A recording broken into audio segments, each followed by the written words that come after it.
Hello दोस्तों, स्वागत है आपका हमारे यूट्यूब चैनल याहू बाबा पे। ये हमारा रिएक्ट जेएस कोर्स से रिलेटेड 27 ट्यूटोरियल है और इस वीडियो कोर्स में आप सीखने वाले हैं लेजी लोडिंग और सस्पेंस कंपोनेंट। देखिए, अब तक की जितनी भी हमने वीडियोस कवर कर ली हैं उसमें हमारा बेसिक जो रिएक्ट का बेसिक कोर्स है वो कंप्लीट हो चुका है, जिसके अंदर हमने देखा कि अगर हम अपनी कोई वेबसाइट बनाना चाहते हैं तो रिएक्ट में बेसिकली स्पा एप्लीकेशंस बनती हैं।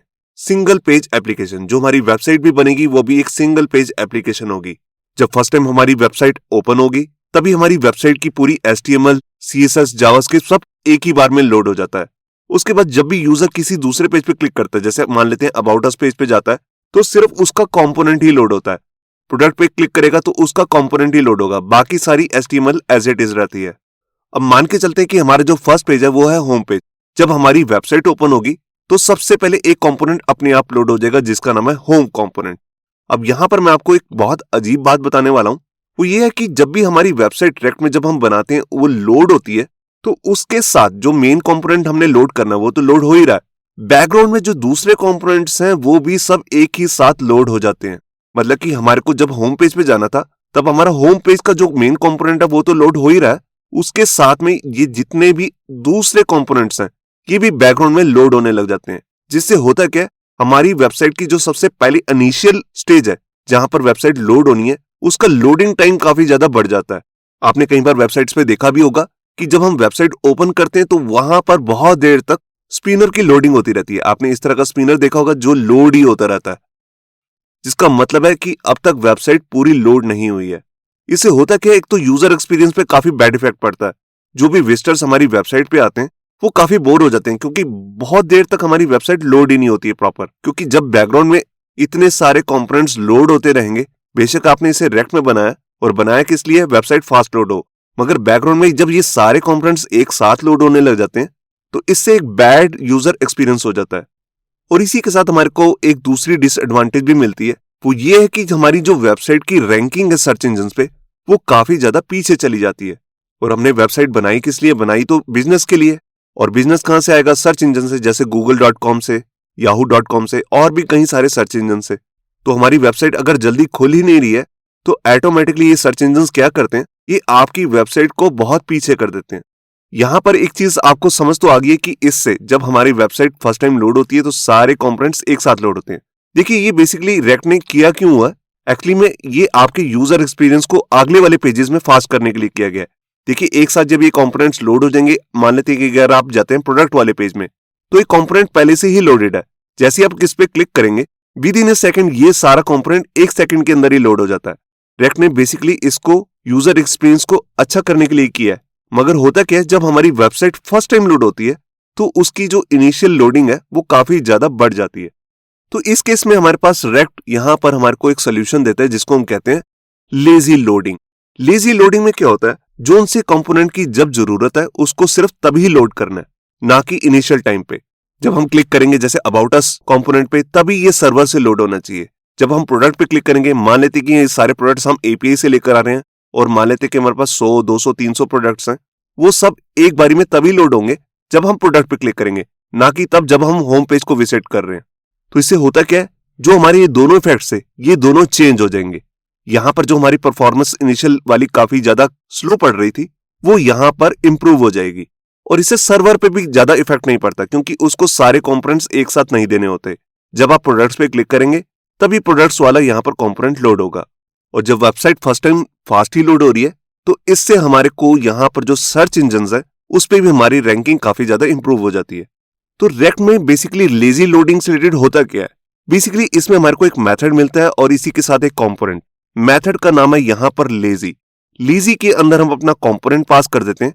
तो इससे होता क्या है, वो तब तक लोड नहीं होता जब तक हमारे को उसकी नीड नहीं होती, मतलब कि जब तक हम उस पर क्लिक नहीं करते या किसी तरीके से उसे कॉल नहीं करते। इसी के साथ हमारे को मिलता है सस्पेंस नाम का एक कंपोनेंट। सस्पेंस कंपोनेंट यहाँ पे क्या करता है, मान लेते कि अगर हम होम से प्रोडक्ट वाले पेज पे जब क्लिक करेंगे तो हो सकते हैं 100, 200, 300 प्रोडक्ट्स हो तो उनको लोड होने में थोड़ा टाइम लगता है। तो इतने एरिया में जहां पर हमारे कंपोनेंट दिखने हैं, सारे प्रोडक्ट्स दिखने हैं, वहां पर हम कोई एनिमेशन दिखा सकते हैं, जैसे स्पिनर की एनिमेशन, जैसे लोडिंग हो रही है सिर्फ इतने पार्ट में, या फिर यहां पर लिखा भी आ सकता है लोडिंग प्रोडक्ट्स। तो इस तरह हम इन दोनों के कॉम्बिनेशन से अपनी वेबसाइट की परफॉर्मेंस को काफी फास्ट कर सकते हैं। आइए देखते हैं कि इन दोनों का यूज करके हम कोड कैसे करेंगे।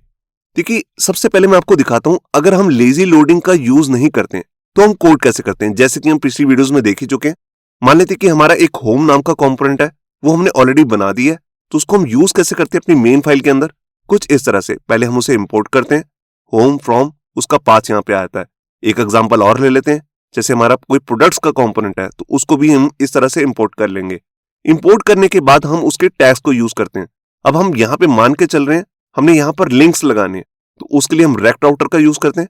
तो उसका कोड कुछ इस तरह से आएगा, जैसे हम उसमें लिखते हैं राउट्स और राउट्स के अंदर राउट, तो यहाँ पर बताते हैं कि पाथ क्या होगा यूआरएल में, तब कौन सा कंपोनेंट लोड करना है। हम बिल्कुल इसी तरह से कोड करते हैं। यहाँ पे ऐसा कोई जरूरी नहीं कि आप रेक्ट राउटर का यूज करेंगे, आप सीधा भी इन कंपोनेंट्स को अपनी मेन फाइल के अंदर यूज कर सकते हैं। तो ये तो हम अपनी पिछली वीडियोस में देख ही चुके हैं। अब यही सेम टू सेम काम अगर हमें यहाँ पर लेजी लोडिंग के साथ करना है तो क्या करना है, हमें किसी कंपोनेंट के अंदर जाकर कोई कोड को चेंज नहीं करना है। जो हमने कंपोनेंट्स बना रखे हैं उसमें सारा कोड एज इट इज ही रहेगा। बस जब आप इसे इस तरह से इंपोर्ट करेंगे तो वहां पर सबसे पहला आपको यूज करना है लेजी मेथड का, कुछ इस तरह से। सबसे पहले देखिए, मैंने यहाँ पर एक होम नाम का एक वेरिएबल बना लिया, यही बनेगा हमारा कंपोनेंट, और इसके अंदर मैं लेजी नाम का मेथड यूज करूंगा जो कि एक फंक्शन की तरह हम कॉल करेंगे। और इसके अंदर एक एरो फंक्शन बना लिया। ये एरो फंक्शन के अंदर हम क्या कर रहे हैं, इंपोर्ट को कॉल कर रहे हैं, और इंपोर्ट में वही पाथ जो हमने ऊपर दिया था वो कुछ इस तरह से लिख देंगे। तो ये फंक्शन यहां से रिटर्न करेगा फंक्शन को, लेजी मेथड को, और लेजी मेथड इसे तब तक कॉल नहीं करेगा जब तक इसकी जरूरत ना हो। बिल्कुल इसी तरह से हमारा जो प्रोडक्ट नाम का ऊपर ये कंपोनेंट है, इसके लिए भी हम इसी तरह से लिख लेंगे। तो जोन जोन से भी आप कंपोनेंट को लेजी लोडिंग के साथ यूज करना चाहते हैं, सबसे पहले उसको लेजी मेथड के अंदर डालेंगे। यहां पर एक चीज मैं आपको पहले ही क्लियर करना चाहता हूं, यह जरूरी नहीं है कि आपको सारे कंपोनेंट्स को लेजी मेथड के अंदर पास करना जरूरी है। देखिए, अगर किसी कंपोनेंट के अंदर कोई बेसिक सा ही कोड हो रखा है, कोई हैवी यहां पर डाटा लोड वगैरह नहीं हो रहा है, तो यहां पर मेरी आपको एक सलाह रहेगी, यहां पर आपको लेजी मेथड यूज करने की कोई जरूरत नहीं है। यहां पर आप इसे नॉर्मली जैसे हम ऊपर करते हैं बिल्कुल वैसे ही करते रहेंगे। जहां पर आपका हैवी डाटा लोड होकर आना है एपीएस की हेल्प से, वहीं पर हम मोस्टली लेजी मेथड का यूज करते हैं। अब जैसे कि हम ये राउट्स को यूज कर रहे थे, तो इन राउट्स को अब सीधा यूज नहीं करेंगे। इसके लिए हम यहां पर अपना कंपोनेंट यूज करेंगे जिसका नाम है सस्पेंस। सस्पेंस के अंदर यहां पर हमें एक एट्रीब्यूट लेना जरूरी होता है जिसका नाम होता है फॉल बैक। फॉल बैक के अंदर हम यहां पर वो एचटीएमएल पास कर सकते हैं जिसकी हेल्प से जो तब तक शो होती रहेगी जब तक आपका कंपोनेंट लोड नहीं होता। मान लेते हैं कि जब यूजर ने प्रोडक्ट्स वाले लिंक पर क्लिक किया तभी ये प्रोडक्ट्स वाला कंपोनेंट लोड होगा, और जब तक ये पूरा लोड नहीं होता, मान लेते हैं कि हमारे पास प्रोडक्ट्स हैं 100, 200, 300 जितने भी प्रोडक्ट्स हैं, वो जब तक लोड नहीं हो जाते तब तक ये एचटीएमएल दिखती रहेगी, लोडिंग पेज, या यहां पर आप लिख सकते हैं लोडिंग प्रोडक्ट्स। बिल्कुल यहीं पर अगर आप कोई इमेज दिखाना चाहते हैं लोडिंग की, या कोई और एचटीएमएल करना चाहते हैं जो आप सिर्फ तब तक शो करना चाहते हैं जब तक आपके प्रोडक्ट्स या होम पेज लोड नहीं हुआ, वो भी आप यहां पर डाल सकते हैं। अब इसी सस्पेंस के अंदर ही आप अपने ये सारे राउट्स को इस तरह से पास कर देंगे। इसमें कुछ भी चेंज नहीं करना, जैसे हम पहले काम करते थे वो सेम काम रहेगा, बस ये हमने पास कर दिए सस्पेंस कंपोनेंट के अंदर। यहां पर मैं एक चीज और भी बताना चाहता हूं। देखिए, यहां पर जो ये सस्पेंस कंपोनेंट है इसको लेजी मेथड के साथ यूज करना कोई जरूरी नहीं है। आप इसको विदाउट लेजी मेथड के साथ भी यूज कर सकते हैं। इसका बेनिफिट क्या होगा, जब जब आपके कंपोनेंट्स कोई लोड होंगे उससे पहले ये आप एचटीएमएल शो कर सकते हैं, जैसे लोडिंग पेज या कोई एनिमेटेड इमेज आप शो कर सकते हैं, जैसे स्पिनर मूव हो रहा है लोडिंग के लिए। तो ये शुरू करते हैं प्रैक्टिकल, और वहां पर मैं आपको दो अलग अलग एग्जांपल्स दिखाने वाला हूं, जहां पर हम रेक्ट राउटर के साथ भी एक एग्जांपल देखेंगे और विदाउट रेक्ट राउटर के भी। तो ये शुरू करते हैं प्रैक्टिकल। यहां पर देखिए, मैंने अपना एडिटर ओपन कर लिया जिसका नाम है VS कोड, और यहां पर बेसिक एक रिएक्ट का प्रोजेक्ट इंस्टॉल किया जिसका नाम है लेजी लोडिंग। अब यहां पर चलते हैं अपने सोर्स फोल्डर के अंदर, और सबसे पहले हम क्या करते हैं, यहां पर जो अननेसेसरी फोल्डर और फाइल्स हैं उनको डिलीट कर देते हैं। तो जितनी भी CSS की फाइल्स हैं और एसेट का फोल्डर है इसको मैं रिमूव कर रहा हूं।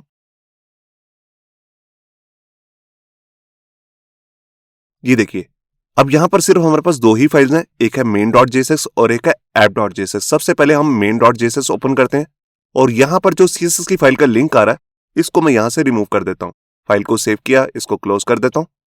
अब आते हैं अपने मेन कंपोनेंट में जिसका नाम है ऐप। अब यहां पर जितना भी बेसिक कोड है इसको भी मैं यहां से रिमूव कर देता हूं, और ये रिटर्न जो कर रहा है ये सारी HTML इसको भी मैं यहां से डिलीट कर देता हूं। ये देखिए, तो ये मेरा बेसिक कोड आ गया ऐप कंपोनेंट का। अभी हम इसे यूज करेंगे। सबसे पहले मैं यहाँ पे क्या करता हूँ, आपको एक कंपोनेंट बना के दिखाता हूँ जिसकी हेल्प से हम यहाँ पर एपीआई से पोस्ट का डाटा लेकर आने वाले हैं। तो यहाँ पर सोर्स फोल्डर के अंदर मैं राइट क्लिक करके एक नई फाइल बना रहा हूँ, post.jsx। ये मेरा मेन कंपोनेंट बनने वाला है। यहाँ पर मैं बेसिक कोड लिख लेता हूँ। ये देखिए, ये मेरा बेसिक कोड आ गया, पोस्ट कंपोनेंट बन चुका है, जिसको लास्ट पे मैंने एक्सपोर्ट भी कर दिया। अब यहाँ पर मुझे क्या करना है, सबसे पहले मैं ऊपर यहाँ पर दो कंपोनेंट्स को यूज करने वाला हूं, यूज स्टेट को और यूज इफेक्ट को। ये देखिए, यूज स्टेट की हेल्प से मैं एक स्टेट वेरिएबल बनाऊंगा और यूज इफेक्ट की हेल्प से यहाँ पर एपीआई का डाटा फैच करने वाला हूं। तो सबसे पहले मैं यहाँ पर एक स्टेट वेरिएबल बना लेता हूं, पोस्ट, जिसके अंदर हम सारी पोस्ट को फैच करके स्टोर करने वाले हैं। ये देखिए, यहां पर मैंने पोस्ट नाम से एक स्टेट वेरिएबल बना लिया, इसका सेटर फंक्शन बना लिया, सेट पोस्ट, और यहाँ पे यूज स्टेट को यूज कर रहा है। पोस्ट की इनिशियल वैल्यू क्या रहेगी यहाँ पर, एम्प्टी एरे, मतलब कि जब हमारा कंपोनेंट फर्स्ट टाइम लोड होगा तो इसके अंदर कोई भी वैल्यू नहीं होगी। अब यहां पर मैं एपीआई से डाटा फैच करने के लिए अपना यूज इफेक्ट मेथड को भी यूज कर लेता हूं। ये देखिए, यहां पर मैंने अपना यूज इफेक्ट मेथड बना लिया, जिसके अंदर मैंने एक एरो फंक्शन बनाया, और जो ये हमारा फंक्शन है ये सिर्फ मैं एक ही बार लोड करना चाहता हूं। तो इसके लिए इसमें सेकंड पैरामीटर दे देता हूं, एम्प्टी एरे, जिसका मतलब होता है हमारा कंपोनेंट सिर्फ एक ही बार लोड होगा जब ये पोस्ट नाम का कंपोनेंट लोड होगा।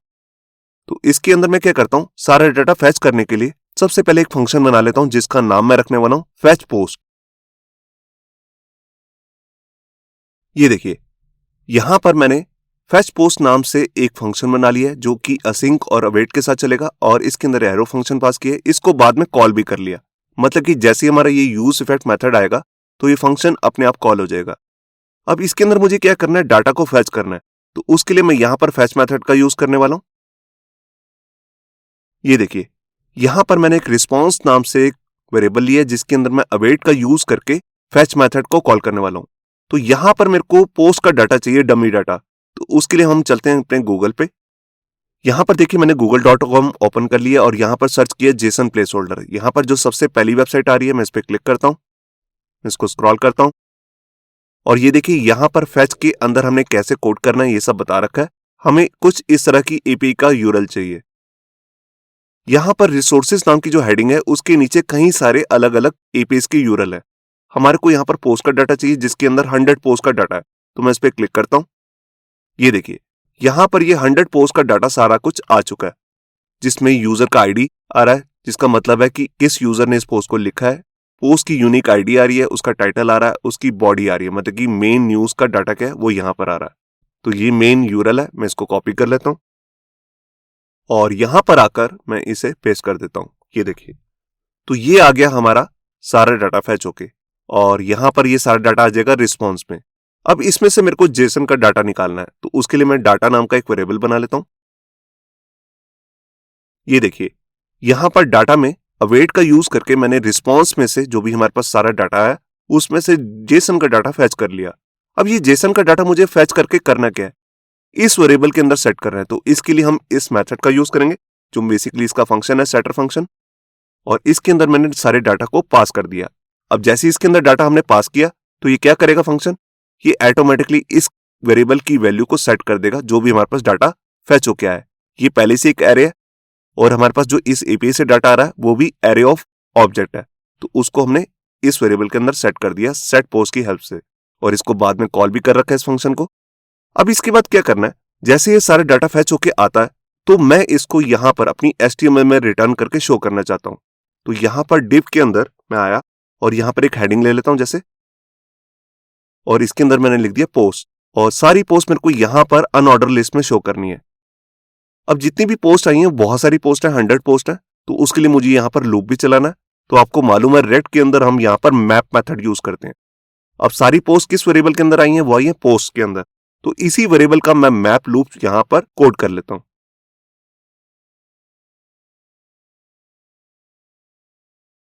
ये देखिए, यहां पर मैंने अपना पोस्ट का मैप लूप चलाया। अब ये जितनी भी पोस्ट है 100 पोस्ट, सबके लिए बारी बारी चलेगा। हर बार एक नई पोस्ट जो है इस वेरिएबल के अंदर हम पास करते जा रहे हैं, जिसको li के अंदर हम शो करने वाले हैं। तो आपको मालूम है मैप लूप जब भी हम चलाते हैं रेड के अंदर तो उसके अंदर की को यूज करना जरूरी होता है, और इसके अंदर मैंने आईडी पास कर दी क्योंकि यही एक यूनिक वैल्यू है हर पोस्ट के अंदर। और इसके अंदर हेडिंग 3 के अंदर मैंने पोस्ट का टाइटल शो कर दिया और पोस्ट का बॉडी मैंने पैराग्राफ के अंदर शो कर दिया। ये तीनों वैल्यूज हमारे को यहां से मिल रही है। ये देखिए आईडी यहां से मिल रहा है, टाइटल और बॉडी। तो यहां पर मैंने इसे पास कर दिया और लास्ट में मैंने अपने इस कंपोनेंट को ऑलरेडी एक्सपोर्ट करके रखा हुआ है। अब मैं इसको आपको सिंपली यहां पर यूज करके दिखाता हूं। तो उसके लिए मैं यहां पर लिखता हूं पोस्ट, मैंने यहां पर क्लिक किया और ये देखिए अपने आप ऊपर इंपोर्ट की लाइन आ चुकी है। अगर आपके केस में नहीं आ रही है तो आप इसे मैनुअली भी लिख सकते हैं। तो पहले मैंने इसे इंपोर्ट किया और यहां पे यूज कर लिया। तो अभी मैं यहां पर एक चीज और भी करना चाहता हूं। मैं चाहता हूं कि ये जो मेरी पोस्ट है, अभी तो जैसे ही मैं इसको ब्राउजर में ओपन करूंगा तो सारी पोस्ट एक साथ लोड हो जाएंगी। मैं नहीं चाहता, मैं चाहता हूं कि जब मैं बटन पे क्लिक करूं तब ये पोस्ट लोड होनी चाहिए।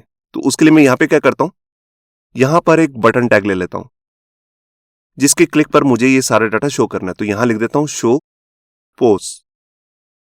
अब ये लोड कैसे होंगी इसके क्लिक पर, यहां पर मैं ऑन क्लिक एक इवेंट लगाता हूं और इसके क्लिक पर मैं यहां पर कोई फंक्शन कॉल करता हूं। उससे पहले मैं यहां पे क्या करता हूं, यहां पर एक स्टेट वेरिएबल लेना चाहता हूं। तो उसके लिए सबसे पहले मैं ऊपर इसे इंपोर्ट कर लेता हूं। ये देखिए मैंने यहां पर ऊपर इंपोर्ट कर लिया यूज स्टेट फ्रॉम रेक्ट। अब मैं यहां पर सबसे पहले एक स्टेट वेरिएबल बनाता हूं। ये देखिए यहां पर मैंने शो पोस्ट नाम से एक स्टेट वेरिएबल बना लिया, इसका सेटर फंक्शन बना लिया सेट शो पोस्ट, और इसकी डिफॉल्ट वैल्यू रखी है फॉल्स। मतलब कि जैसे ही कंपोनेंट लोड होगा तो इसकी वैल्यू रहेगी फॉल्स। मैं चाहता हूं जैसे ही मैं इस बटन पे क्लिक करूं तो इसकी वैल्यू जो शो पोस्ट की डिफॉल्ट वैल्यू है फॉल्स, वो चेंज होकर हो जाए ट्रू। तो उसके लिए आपको मालूम है हम इसी फंक्शन का यूज करेंगे। तो उसके लिए सबसे पहले मैं यहां पर एक एरो फंक्शन बना लेता हूं और यहां पे अपना फंक्शन कॉल करता हूं सेट शो पोस्ट और इसके अंदर वैल्यू सेट कर देता हूं ट्रू।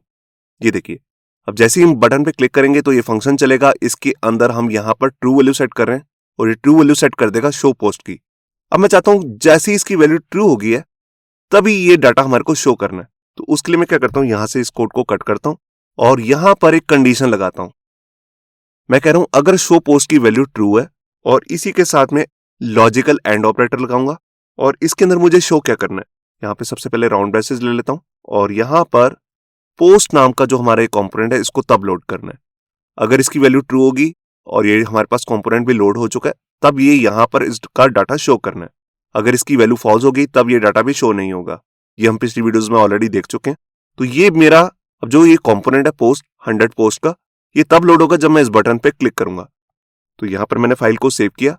अब मैं आपको एक चीज दिखाता हूं, जब हम इसे ब्राउजर में देखेंगे तो सबसे पहले हमारा ये ऐप कंपोनेंट लोड होगा और ये बटन लोड होगा। ये पोस्ट तब तक लोड नहीं होना चाहिए जब तक बटन यूजर ने इस पे क्लिक नहीं किया। तो मैं आपको दिखाऊंगा कि ये बाय डिफॉल्ट पहले से ही लोड हो रहा है, बैकग्राउंड में ऑलरेडी लोड हो जाता है। यही प्रॉब्लम है रेड के साथ। तो मैं इसको आपको दिखा रहा हूं। तो सबसे पहले मैं टर्मिनल को ओपन करता हूं और यहां पर मैंने अपनी कमांड लिख ली npm run dev। ये देखिए हमारा रेक्ट प्रोजेक्ट यहां पर स्टार्ट हो चुका है। मैं इस पे कंट्रोल के साथ क्लिक करता हूं और ये देखिए यहां पर ये बटन शो हो रहा है मगर पोस्ट शो नहीं हो रही। मगर पोस्ट का जो पूरा कंपोनेंट है वो बैकग्राउंड में लोड हो चुका है। मैं आपको दिखाता हूं एक बार। मैं यहां पर आया, सबसे पहले मैं यहां पर जाता हूं नेटवर्क टैब में। ये देखिए मैं इसको रीलोड करता हूं। यहां पर आप देख सकते हैं कि ऐप कंपोनेंट यहां पर लोड हुआ है, उसको तो लोड होना ही था। उसी के साथ यहां पर पोस्ट कंपोनेंट भी बैकग्राउंड में लोड हो चुका है जिसके अंदर हम सारा डाटा लोड करके ला रहे हैं। और आप यहां पर भी देख सकते हैं कि 44 रिक्वेस्ट है। जो भी रेक्ट के दूसरे कंपोनेंट्स होते हैं जो बैकग्राउंड में लोड होते हैं वो भी सब लोड हो रहे हैं। तो टोटल 44 रिक्वेस्ट यहां पर गई हैं, जबकि यहां पर एक रिक्वेस्ट कम जानी चाहिए थी, 43 होनी चाहिए थी, क्योंकि यहां पर हमारे को पोस्ट का डाटा फर्स्ट टाइम लोड नहीं करना था। इसको लोड कब करना था, जब मैं यहां पर बटन पे क्लिक करूं। अब मैं बटन पे क्लिक करता हूं। ये देखिए आप यहां पर देख रहे हैं कि 100 पोस्ट का यहां पर डाटा आ चुका है। यहां पर हेडिंग 3 में हेडिंग आ रही है पोस्ट की और यहां पर उसका बॉडी का डाटा आ रहा है। तो इस तरह बहुत सारा डाटा आप यहां पर देख रहे हैं लोड हो चुका है।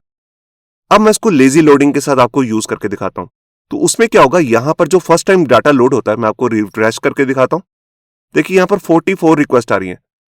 तो फर्स्ट टाइम जब ये लोड होगा डाटा यहां पर 43 आना चाहिए। जो यहां पर पोस्ट नाम की भी कंपोनेंट है ये भी फर्स्ट टाइम लोड हो रहा है ऐप के साथ, तो ये लोड नहीं होगा। तो उसके लिए मैं सबसे पहले क्या करता हूं, सबसे पहले मैं ऊपर लेजी मेथड और सस्पेंस कंपोनेंट दोनों को यहां पर इंपोर्ट करूंगा। ये देखिए यहां पर मैंने सस्पेंस कंपोनेंट और लेजी जो हमारा मेथड है इसको रेक्ट में से इंपोर्ट कर लिया। ये रेड के साथ ही हमारे को मिलते हैं। अब मैंने आपको बताया था कि हम जब लेजी मेथड यूज करना चाहते हैं तो कुछ इस तरह से लाइन नहीं लिखते हैं, तो इसको मैं कमेंट कर देता हूं। अब इसी लाइन को हम लेजी के साथ कैसे यूज करेंगे वो मैं आपको लिख के दिखाता हूं। सबसे पहले हम यहां पर पोस्ट नाम का एक वेरिएबल बना लेंगे जिसके अंदर हम कंपोनेंट को लोड कर लेंगे, और इसके बाद हमारा मेन मेथड आता है जिसका नाम है लेजी। ये देखिए, अब लेजी के अंदर हम यहां पर अपना एक एरो फंक्शन पास करेंगे जो कि एक प्रॉमिस की तरह काम करेगा, प्रॉमिस फंक्शन की तरह, जो हम ऑलरेडी एडवांस जावास्क्रिप्ट में कर चुके हैं। और इसके अंदर हम इंपोर्ट करेंगे। इंपोर्ट क्या करना है, पाथ यहां पर देना है। ये पूरा पाथ मैं ऊपर से कॉपी कर लेता हूं और इसको यहां पेस्ट कर देता हूं। ये देखिए, अब इसके बाद मुझे यहां पर कुछ कंपोनेंट में कुछ ज्यादा चेंज नहीं करना। यहां पे जब मेरे को ये डाटा शो करना है तो फर्स्ट टाइम लोड नहीं करना, इसको तब लोड करना जब इस बटन पे क्लिक हो। तो उसके लिए मेरे को जब ये मैं यहां पर कंपोनेंट का नेम लिख रहा हूं, इसको बस सस्पेंस नाम के कंपोनेंट के अंदर पास कर देना है। ये देखिए, इसका क्लोजिंग टैग मैं यहां से कट करके इसके नीचे रख देता हूं। ये देखिए, अब इसी के अंदर आएगा हमारा पोस्ट नाम का कंपोनेंट। अब सस्पेंस जो है वो ऐसे काम नहीं करता, इसके साथ हमारे को यहां पर फॉल बैक नाम का एट्रीब्यूट भी यूज करना जरूरी होता है, जिसके अंदर हम बताते हैं जब तक ये कंपोनेंट पूरा लोड नहीं हो जाता तब तक क्या एचटीएमएल शो करनी है। यहां पर हम कोई एनिमेटेड इमेज भी दिखा सकते हैं या नॉर्मल टेक्स्ट भी। तो मैं इसके अंदर एक पैराग्राफ शो करने वाला हूं जिसके अंदर जस्ट लिखा होगा लोडिंग पोस्ट। ये देखिए, जब तक ये हमारी पूरी पोस्ट 100 पोस्ट का डाटा लोड नहीं हो जाता तब तक ये मैसेज शो होता रहेगा, और जैसे ही लोड हो जाएगा तब ये सस्पेंस काम करना बंद कर देगा और सारी पोस्ट को शो कर देगा।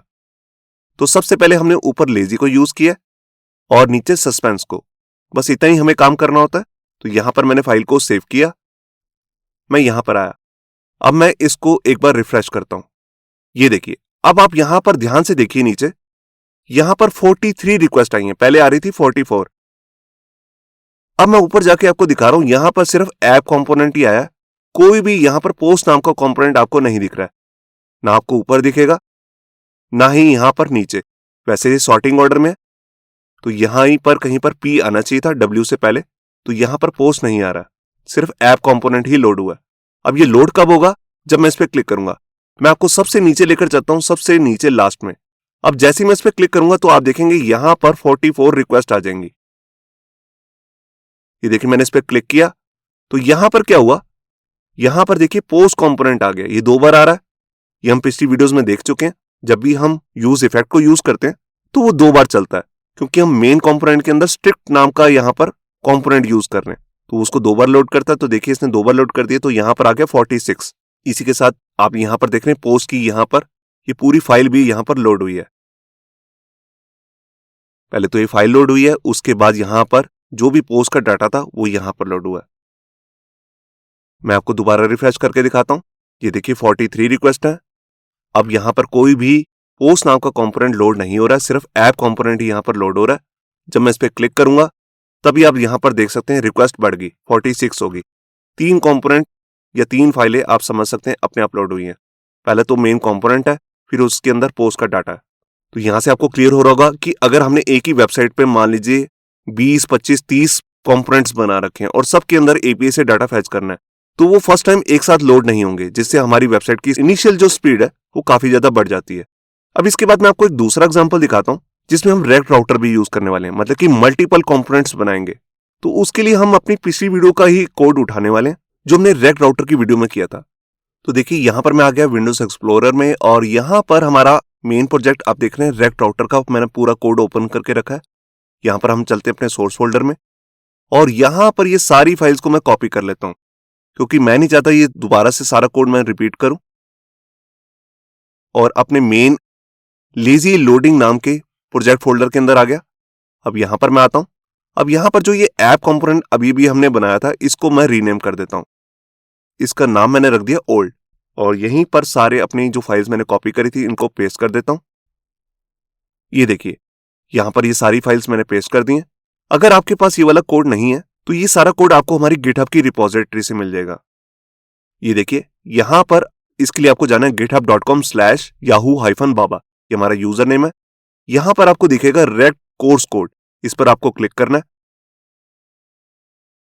और यहां पर स्क्रॉल करने के बाद आपको यहां पर दिखेगा रेक्ट राउटर। इसी के अंदर यहाँ पर ये सोर्स फोल्डर का सारा जो कोड है, सारी फाइल्स, यही मैंने कॉपी करके अभी उधर डाली है।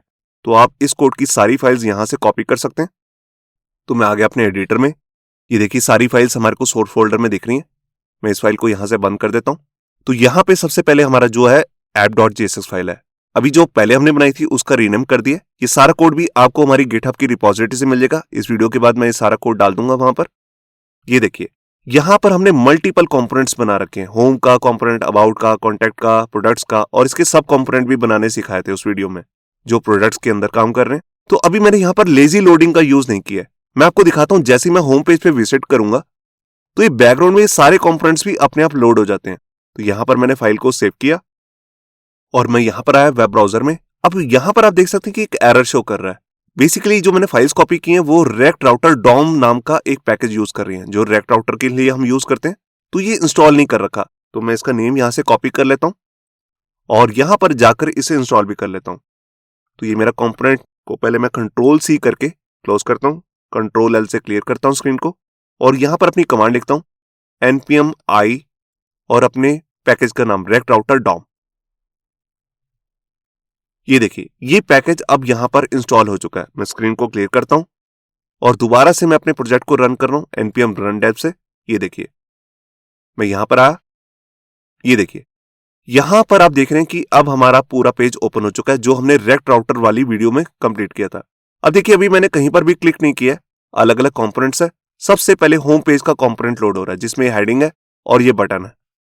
मैं आपको दिखाता हूं, यहां पर सारे कंपोनेंट लोड हो चुके हैं। सिर्फ होम को ही लोड होना चाहिए था क्योंकि अभी हम होम पेज पे हैं, मगर अबाउट का भी लोड हो रहा है, कॉन्टैक्ट का, प्रोडक्ट्स का, फोन का, लैपटॉप का, सारे कंपोनेंट्स यहां से लोड हो रहे हैं। जब मैं किसी और पेज पे जाता हूं तो वो कंपोनेंट्स भी सारे लोड होते जा रहे हैं। ये देखिए सब कंपोनेंट्स है, लैपटॉप पे क्लिक किया, लैपटॉप कंपोनेंट, फोन, मगर ये भी सब फर्स्ट टाइम में ही लोड हो गए थे। तो अभी तो हमने सिर्फ इसमें इतना सा ही डाटा शो कर रखा है और वो भी स्टैटिक डाटा, कोई एपीआई से डाटा नहीं आ रहा, तो वेबसाइट की परफॉर्मेंस पे कुछ पता नहीं लगेगा। मगर होता क्या है, जब हम फर्स्ट टाइम यहां पर पेज को ओपन करते हैं तो ये फालतू के जितने दूसरे कंपोनेंट्स हैं ये लोड नहीं होने चाहिए, जो कि आप यहां पर देख रहे हैं सारे भी लोड हो रहे हैं। About, contact, products, phone, laptop, और यहां पर आप रिक्वेस्ट देख रहे हैं, रिक्वेस्ट भी बढ़ गई हैं, अभी आ रही हैं 50 रिक्वेस्ट। जब हम इन्हें लेजी लोडिंग के साथ करेंगे तो ये 1 2 3 4 5 रिक्वेस्ट कम हो जाएंगी। और इससे मैं आपको एक चीज दिखाता हूं, यहां पर एक टैब होता है लाइट हाउस का, आप यहां पर जाकर परफॉर्मेंस भी चेक कर सकते हैं। तो अभी हमने लेजी लोडिंग नहीं लगा रखी, तो मैं आपको दिखाता हूं परफॉर्मेंस कितनी कम हो जाती है। एक बार मैं यहां पर जाकर रिफ्रेश करता हूं और यहां पर जो एनालाइज पेज लोड का बटन है इस पर क्लिक करता हूं। इस पे कुछ सेकंड्स लगेंगे।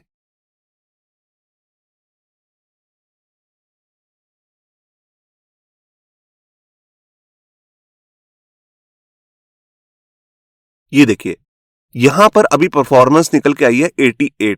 जब हम लेजी लोडिंग के साथ करेंगे तो मैं आपको दिखाऊंगा ये परफॉर्मेंस बढ़ जानी चाहिए, 88 से इंप्रूव होकर 90 की सीरीज में आ जानी चाहिए। तो उसके लिए देखिए मैं यहां पर क्या करता हूं, सबसे पहले मैं ऊपर इंपोर्ट करूंगा सस्पेंस कंपोनेंट को और लेजी मेथड को। ये देखिए मैंने दोनों को यहां पर इंपोर्ट कर लिया। अब इसके बाद मेरे को क्या करना है, कि जितने भी मैंने कंपोनेंट्स यहां पर सीधा से इंपोर्ट किए थे, अब इसको मैं लेजी मेथड के साथ यूज करूंगा। तो मैं इन सबको कमेंट कर देता हूं और यहां पर क्या लिखूंगा, सबसे पहले मैं होम कंपोनेंट का यहां पर वेरिएबल बनाना चाहता हूं, तो यहां पर मैं लिखता हूं होम, उसके बाद लेजी मेथड, और इस तरह से एरो फंक्शन बनाकर यहां पर यूज करूंगा इंपोर्ट मेथड, और इसी के अंदर अपनी फाइल का पाथ दे दूंगा जैसे हमने नीचे लिखा हुआ है। ये देखिए तो ये हमने एक कंपोनेंट बना लिया। इसी के साथ 1 2 3 4 5 कंपोनेंट्स और हैं, तो मैं इसी लाइन को 5 बार और डुप्लीकेट कर लेता हूं। अब यहां पर सबसे पहले बनाता हूं अबाउट का,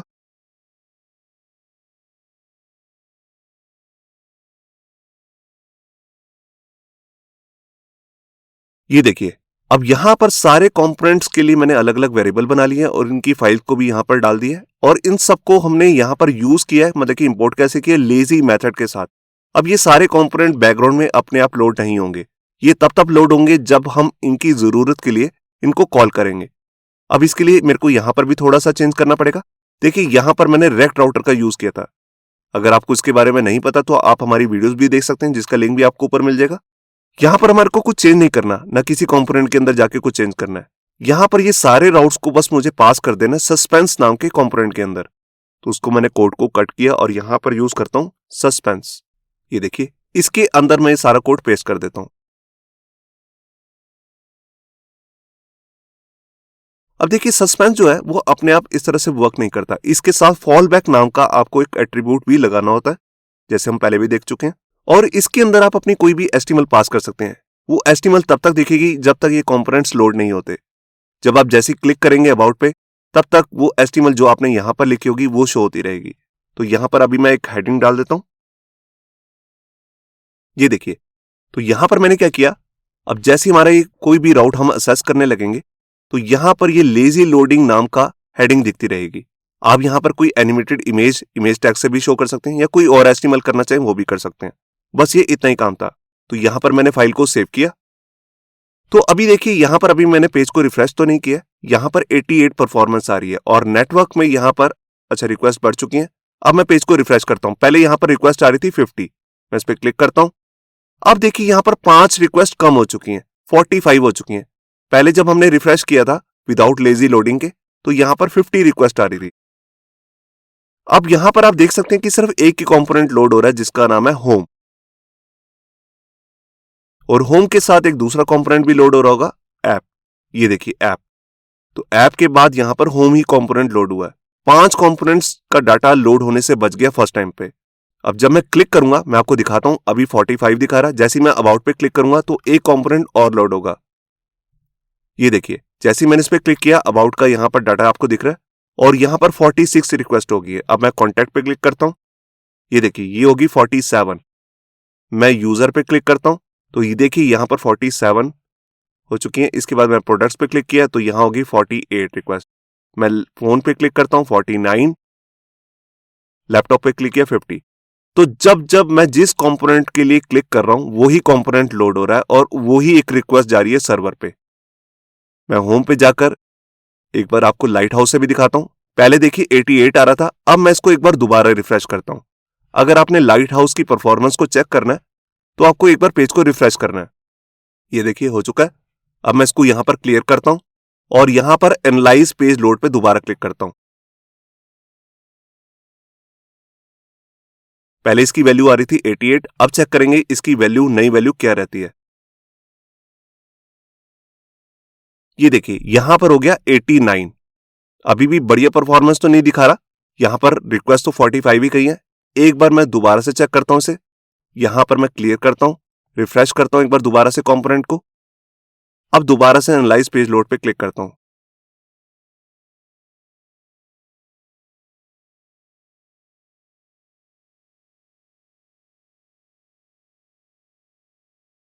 और ये देखिए यहां पर परफॉर्मेंस थोड़ी सी इंप्रूव हुई है। एक्सेसिबिलिटी पहले कम हो रही थी, वो 100 हो गई है।